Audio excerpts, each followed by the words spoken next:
चौधरी अभय सिंह जी चौटाला, जिन्होंने सबसे पहले जो 13 महीने किसान आंदोलन चला, हिंदुस्तान में पहले विधायक थे जिन्होंने अपना इस्तीफा दिया और ये बोल दिया कि जब तक काले कानून वापिस नहीं होगा मैं चुनाव नहीं लड़ूंगा। इनका जोरदार स्वागत करो, जोरदार होंगे। और आज हमारे धरने को मजबूती देने के लिए पूछे हैं, इनका हम एक बार पुनः अभिनंदन करते हैं, पुनः स्वागत करते हैं। अभी हमारी क्रांतिकारी बहन अन्नू सुरा 1 मिनट बोलेंगी, जो हमारी महिला शक्ति को ताकत दे रही है। अन्नू सुरा। सबसे पहले तो मैं आज इस धरने पे पहुंचने के लिए हमारे बहुत ही अजीज किसान नेता इनेलो पार्टी के प्रधान महासचिव चौधरी अभय सिंह चौटाला जी का अभिनंदन करती हूँ, धन्यवाद करती हूँ। और साथ आए सभी पार्टी के पदाधिकारीगण सबका मैं यहाँ पहुंचने पे बहुत बहुत स्वागत करती हूँ। तो मैं ज्यादा समय नहीं लूंगी, मैं मतलब इतना कहना चाहूंगी कि हम यहाँ 1.5 महीने से बैठे हैं, संघर्ष करके धरना धीरे धीरे करके इतना बड़ा इस कमेटी ने किया है, बड़े अनुशासन में किया है। एक बार जोरदार तालियां इस कमेटी के लिए भी। हमारे 20 गांव जो इस बालसमंद तहसील के अंदर आते हैं, उन गांव की जो ये ताकत यहाँ 1.5 महीने से डटी हुई है। तो मैं इतना सा जरूर कहना चाहूंगी कि पिछला जो आंदोलन था, जो 1.25 साल के लगभग हमने लड़ा, उस आंदोलन में जैसे अभी कई बार होता है ना, कितना लंबा चलेगा, तो यहाँ तो 1.25 साल के आंदोलन भी जीते हैं जनता ने। तो ये तो बहुत कम टाइम हुआ है संघर्ष के लिए, तो मतलब कितना भी कुर्बानी देनी पड़ सकती है। जैसे उस टाइम पे हम क्या करते, जब टोलों पे बैठे होते थे, गर्मी भी आई, सर्दी भी, लू भी, चमासा भी, तो बड़ा मतलब मन पक्का करके बैठा गया था। और तब जैसा कि अभी मास्टर जी ने कहा कि तब हमने बड़ी गुजारिश करी सबसे कि हमारे साथ लगो, हमारे साथ लगो, इस्तीफा दो। पूरे भारत के अंदर अकेले अभय सिंह जी थे जिन्होंने इस्तीफा देके और किसानों के साथ आने का काम किया, किसान आंदोलन को मजबूत करने का काम किया। तो बड़ा संतोष मिला था। ज्यादा समय न लेते हुए मैं कुछ नारे लगवाऊंगी। किसान एकता, किसान एकता, महिला शक्ति, महिला शक्ति, हमारे बुजुर्ग, हमारे बुजुर्ग लड़ेंगे, लड़ेंगे। बीजेपी सरकार मुर्दाबाद, बीजेपी सरकार मुर्दाबाद, किसानों की हत्यारी सरकार मुर्दाबाद, किसान एकता जिंदाबाद। बहुत बहुत धन्यवाद। अब हमारे प्रधान जी सुरेंद्र जी आ रही है, चौधरी अभय सिंह जी चौटाला का स्वागत करेंगे। पहुंचने पर धरने पे प्रधान सुरेंद्र जी आ रही है।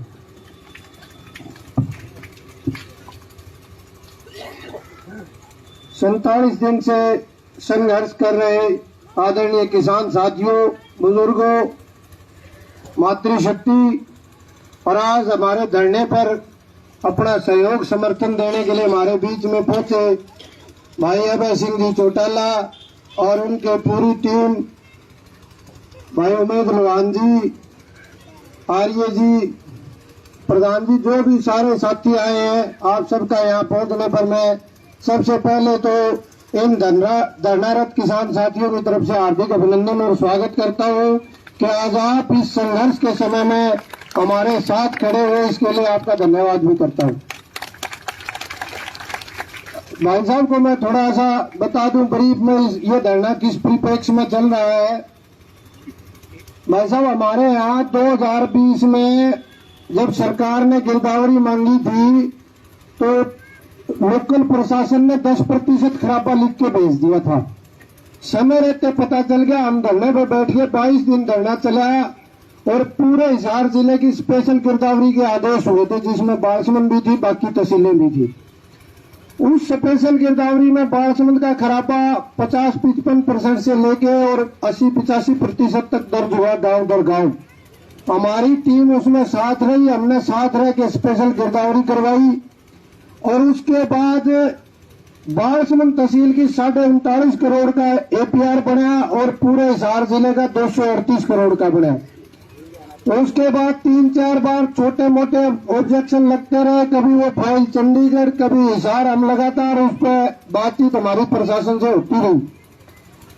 आखिरी में बीमित किसान वगैरह अलग करके बासमन तहसील का 37 करोड़ रुपए के लगभग का मुआवजा बनता है, जो पिछले 7-8 महीने से लोकल प्रशासन, डीसी साहिबा और डीआरओ वगैरह हमें ये कह रहे हैं कमेटी को कि वो सीएम साहब की टेबल पर है जी। पिछले 7-8 महीने से ये है खरीफ 2020 का स्टेटस। उसके इसी दौरान खरीफ 2021 भी आ गई। खरीफ 2021 में भी बड़ा नुकसान हुआ किसान को, पूरे हरियाणा के किसान को हुआ, और पूरे हरियाणा में तो सरकार ने मुआवजा बांट दिया। उस 21 में भी बाढ़ संबंध के साथ सौतेला व्यवहार किया। 21 में भी कोई बाढ़ संबंध का एक भी गांव शामिल नहीं किया, एक किसान को एक पैसे का मुआवजा नहीं मिला। उस संदर्भ में 18 दिन धरना चला और खेड़ी में भी धरना चला। आप गए थे खेड़ी, चोपटा भी अलग छोड़ दी थी बाढ़ संबंध की तरह। खेड़ी के साथियों को 47 दिन बाद आश्वासन मिला, स्पेशल कमेटी बनाएगी। उस कमेटी में जैसी रिपोर्ट खेड़ी की है वैसी बासमंद की भी है। डीसी साहिबा से हम अनेकों बार मिले, उन्होंने ये आश्वासन दिया है कि जैसी रिपोर्ट खेड़ी की है वैसी बासमंद की है, तो खेड़ी को यदि मुआवजा मिलता है तो आपको भी कंसीडर करने का प्रयास करेंगे। कन्फर्म नहीं किया कि आपको कंसीडर करेंगे। तो इन बातों को लेकर अनेकों बार प्रशासन से मीटिंग हुई। खरीफ 20 का हमारा मुआवजा बना पड़ा है, एपीआर तैयार है उस मुआवजे को लेने के लिए, और खरीफ 21 में पूरे जिले में मुआवजा बट गया और हमारे साथ सौतेला व्यवहार किया। उन दो बातों को लेकर के ये पूरी तहसील के 20 गांव के किसान आंदोलन रहते हैं। आज 47वां दिन है। बुरी से बुरी गर्मी इन किसानों ने झेली है। देश का रिकॉर्ड टेम्परेचर अखबार में छपा, पूरे भारत देश में सबसे ज्यादा 49.5 डिग्री टेम्परेचर बालसमंद का रहा। उस दिन भी हमारा धरना चालू था। तो इन किसानों के इतने लंबे संघर्ष में आज आप हमारे बीच में सहयोग समर्थन देने आए, आपका एक बार पुनः आभार और धन्यवाद। और साथ ही भाई 500-600 साथी तो हम रोज रहते हैं। एक प्रार्थना और करूंगा, हमारे बीच में 50 साथी भाई साहब का आने थे और आए हैं जो हमारे इलाके के हैं, उनसे तो मैं विशेष प्रार्थना करूंगा। अरे भले मानसो 46 दिन तक बैठे, तारा गांव तारे परिवार बैठे हैं। अरे भाई साहब तो चलो बिजी रहते हैं, बस शेड्यूल है और बहुत काम है, और बाहर के लोग ना आवे तो भी उनका उलाना को नहीं।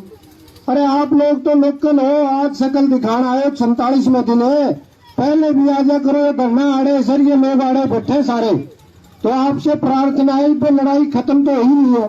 लड़ाई तो पता नहीं कितनी लंबी चलेगी, सरकार से बातचीत चल रही, समाधान होगा ना होगा, कितने दिन में होगा। तो उसके लिए आपसे फिर प्रार्थना है कि इस लड़ाई को आप मजबूती दो, इस संघर्ष को मजबूती दो, जीत आपकी अवश्य होगी। मैं इतना आश्वासन तो आपको दे सकता हूँ। एक बार पुनः जो आज हमारे साथ आए हमारे संघर्ष को सहयोग देने के लिए, उस पूरी टीम का हार्दिक अभिनंदन, धन्यवाद। जय हिंद, जय किसान। धन्यवाद। और साहब आगे मैं निवेदन करूंगा, हमारे किसान मसीहा चौधरी अभय सिंह जी चौटाला आपको संबोधित करेंगे। अभय सिंह जी चौटाला।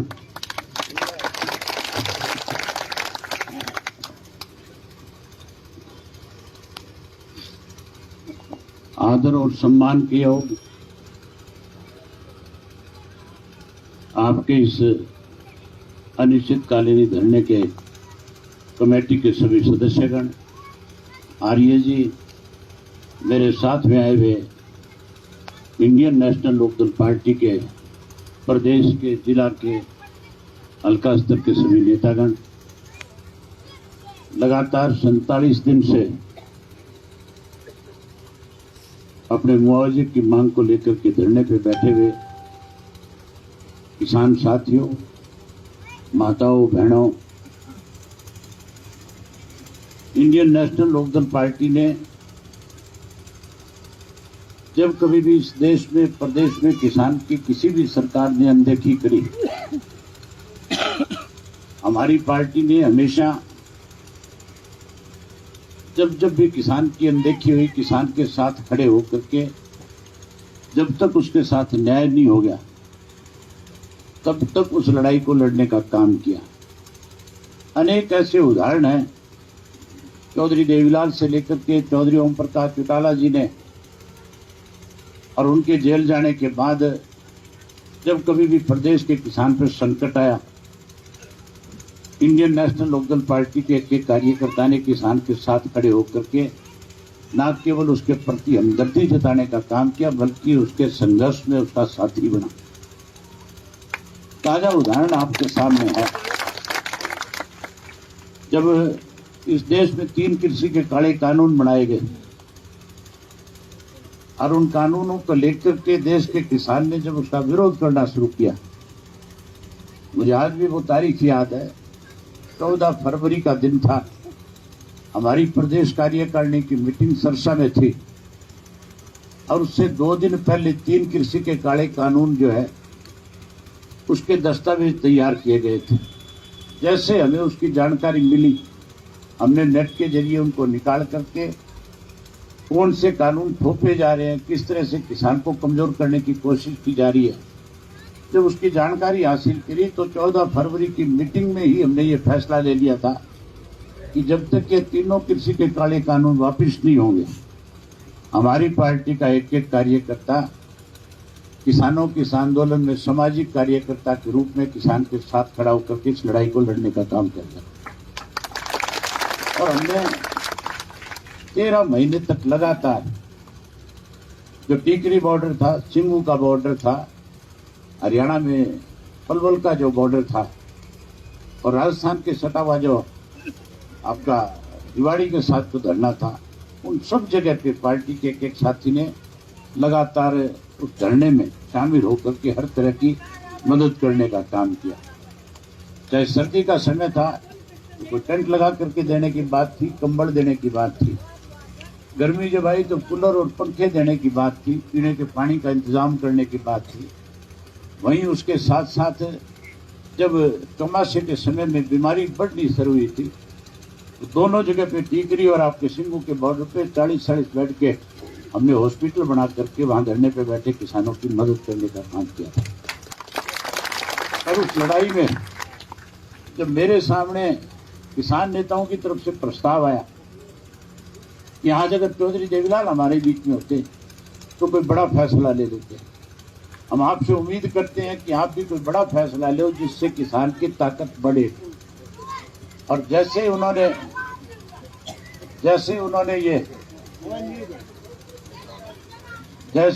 ये बात मेरे सामने रखी, मैंने उनको कहा कि मैं आपकी भावनाओं को समझता हूं, लेकिन मुझे जिन लोगों ने विधानसभा का सदस्य चुन करके भेजा, एक बार मैं उनसे जाकर के जरूर बात करूंगा।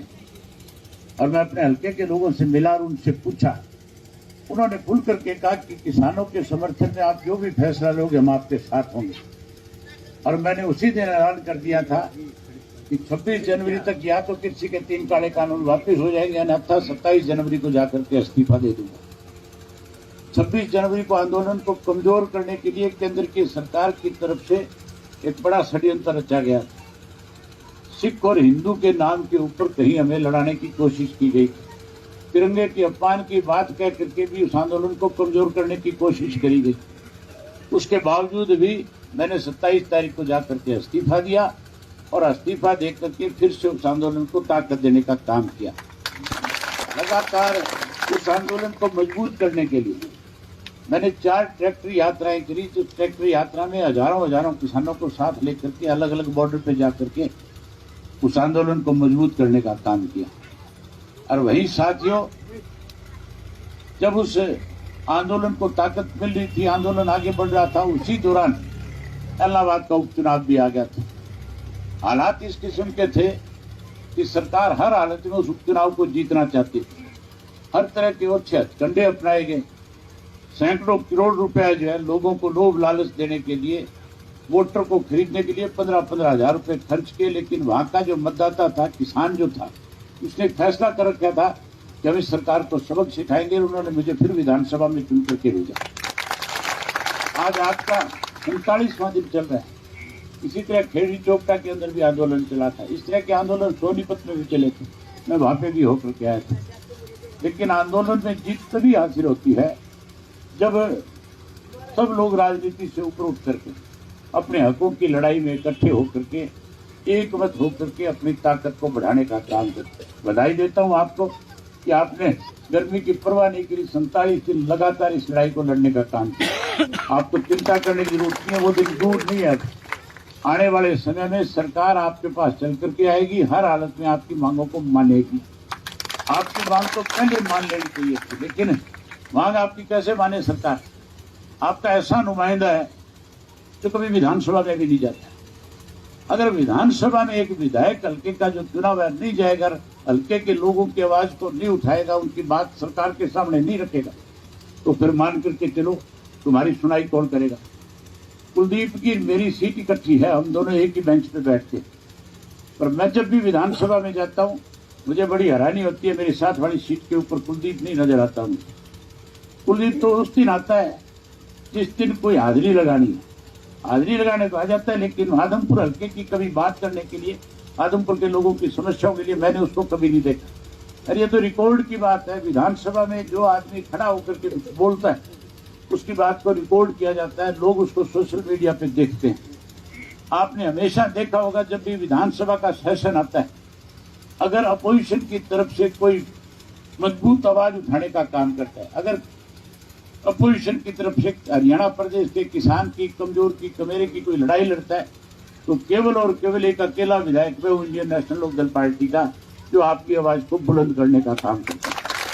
राज्य सरकार को मजबूर करता हूं, लेकिन जो अपोजिशन में बैठे लोग हैं वो तो बेचारे सरकार के सुरों में सुर मिलाने का काम करते हैं, कहीं ना कहीं सरकार के दबाव में आकर के, और अपनी कमजोरी कैसे सरकार से बचा जाए इसलिए सरकार का समर्थन करने का काम करते हैं।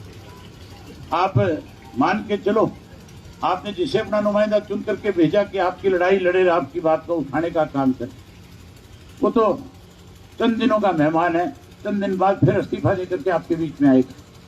उसने तो फैसला कर लिया, वो तो भाजपा में जाने वाला है।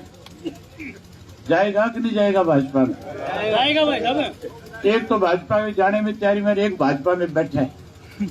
अगर सरकार में बैठा व्यक्ति तुम्हारी इन समस्याओं को समझता तो फिर डिप्टी स्पीकर के पद पे बैठा है, मुख्यमंत्री से जाकर के मिलता और कहता कि 10 गांव के लोगों की जमीन जो है खराबे की वजह से किसान परेशान है, धरने पे बैठा है। वो चिट्ठी लिखता, मुख्यमंत्री से मिलता, आपके बीच में आता, आपसे पूछता, तो फिर 100% आपकी समस्या का समाधान होता। लेकिन उसको तो जो सरकार की तरफ से हिदायत होगी, वो तो क्योंकि उसे तो अपनी कुर्सी चाहिए थी, और कुर्सी के लिए उसने अपना ईमान बेचने का काम किया। चौधरी ओम प्रकाश चौटाला ने कितना मान सम्मान दिया था, जिस व्यक्ति को गांव की सरपंची नहीं मिला करती थी उसको राज्यसभा में चुन करके भेजा था, उस व्यक्ति को राज्यसभा से एमएलए की टिकट देकर के चुनाव लड़ाया, और समय आया जब पार्टी की मदद करने का तो फिर पार्टी को छोड़ करके भारतीय जनता पार्टी की गोद में जाकर के बैठ गए। ऐसे लोगों को सबक मिले, इस चीज को भी आपको ध्यान में रखना चाहिए, जिनकी वजह से आज आप परेशान हो। जब समय आए तो ऐसे लोगों को सबक जरूर सिखाओ, और ऐसे लोगों के साथ लगो और खड़े हो जो आपकी मदद के लिए हर वक्त आपके बीच में रह करके आपकी लड़ाई को लड़ने का काम करते हैं। अब मान के चलो, सरकार को हर हालत में आपकी इस मांग को मानना पड़ेगा।